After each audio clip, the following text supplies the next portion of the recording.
Fala galera, tudo bem? Sejam bem-vindos a mais um vídeo do canal Paideia, hoje para a gente tratar de um tema específico do contexto da Revolução Russa. Hoje a gente vai falar um pouquinho, tentar entender um pouquinho o que foi a guerra civil durante o processo revolucionário.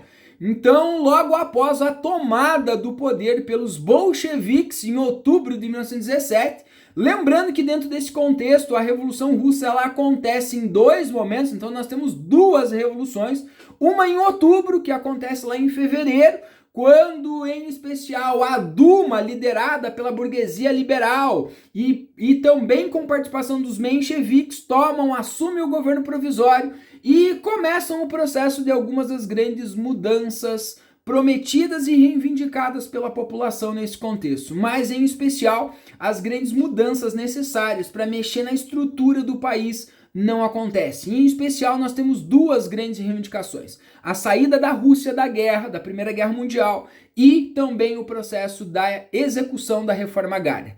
Esses dois objetivos não são alcançados. Isso provoca a continuidade das situações de miséria, de dificuldade, principalmente para a grande massa da população. Isso acaba fazendo com que os sovietes, os bolcheviques, ganhem um grande poder político e consigam mobilizar a população, e isso acaba levando então ao processo revolucionário de outubro de 1917. Mas assim que eles tomam o poder e começam então as suas medidas, a implementação do socialismo russo liderado pelo Lenin a partir de outubro, também acontece um processo de tentativa de manutenção do poder por aqueles que lideraram e estavam no poder desde fevereiro de 1917. E a partir de 1918 começa então a se desenhar aquilo que vai ser uma terrível e sangrenta guerra civil entre os russos.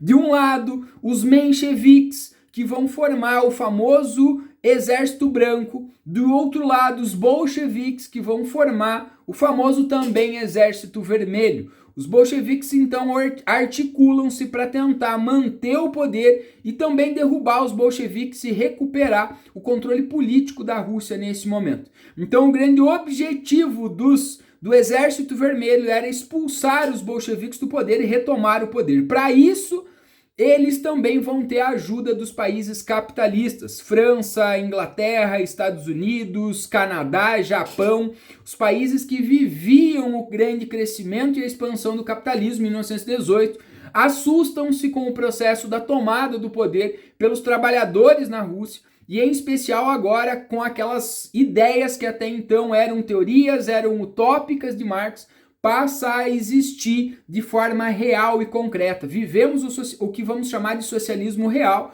Então esses países capitalistas nesse primeiro momento estão de certa forma assustados e vão também tentar controlar a expansão desses ideais e também que isso se torne um problema para os seus países. Por isso vão apoiar o Exército Branco nessa tentativa de recuperação. Do outro lado, os bolcheviques se organizam sob a liderança de Trotsky, um dos grandes nomes do processo revolucionário, que vai ser o responsável por organizar e estruturar o Exército Vermelho para enfrentar então o Exército Branco nessa tentativa de manutenção do poder nesse momento.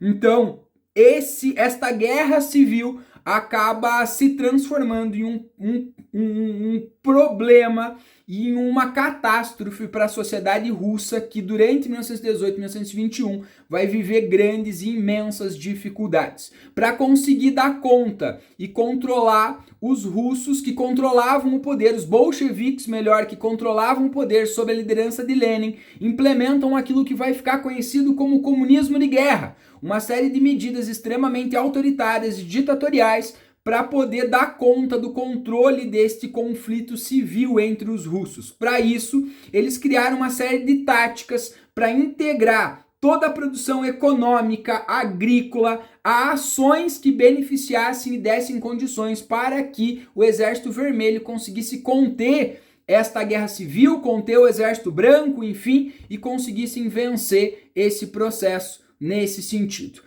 Nesse contexto, os sovietes e os comitês dos trabalhadores tiveram perderam grande parte da sua autonomia que tinham conquistado durante a Revolução de Outubro nesse momento. Então o governo confiscou colheitas, confiscou produções industriais, utilizou toda a estrutura do país para manter e distribuir alimentos, distribuir, suprimir, né, essas necessidades que os russos bolcheviques tinham com a guerra nesse momento. Então, nesse contexto também, as liberdades individuais, as liberdades de imprensa, greves, muitas daquelas grandes conquistas dos direitos durante o processo da Revolução de Outubro acabaram sendo suprimidos. Opositores acabaram sendo executados, inclusive é dentro desse contexto que a família imperial russa, o Czar, sua esposa e seus filhos também são executados, para que, enfim, não servissem de exemplo ou símbolo de resistência nesse momento. A Guerra Civil termina em 1921 com a vitória dos bolcheviques. E a vitória dos bolcheviques se dá, em especial, a gente entender o controle autoritário e ditatorial sobre os recursos do Estado. Então isso deu uma grande vantagem, já que eles controlavam a grande infraestrutura do país, então tinham mais facilidade de distribuir suprimentos, armamentos, controlar todas as questões de necessidade do Exército Vermelho, contrário do Exército Branco nesse momento, né? Esse controle autoritário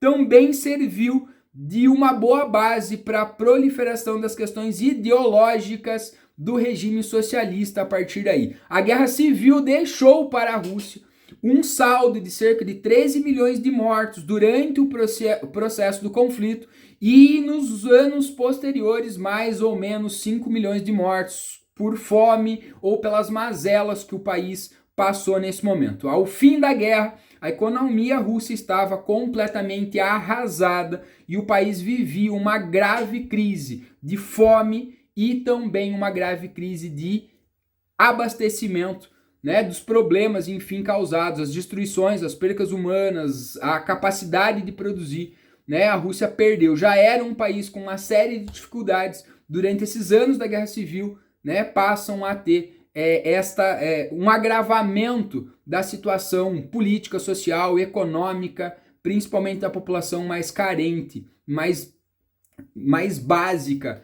da população nesse sentido, ok?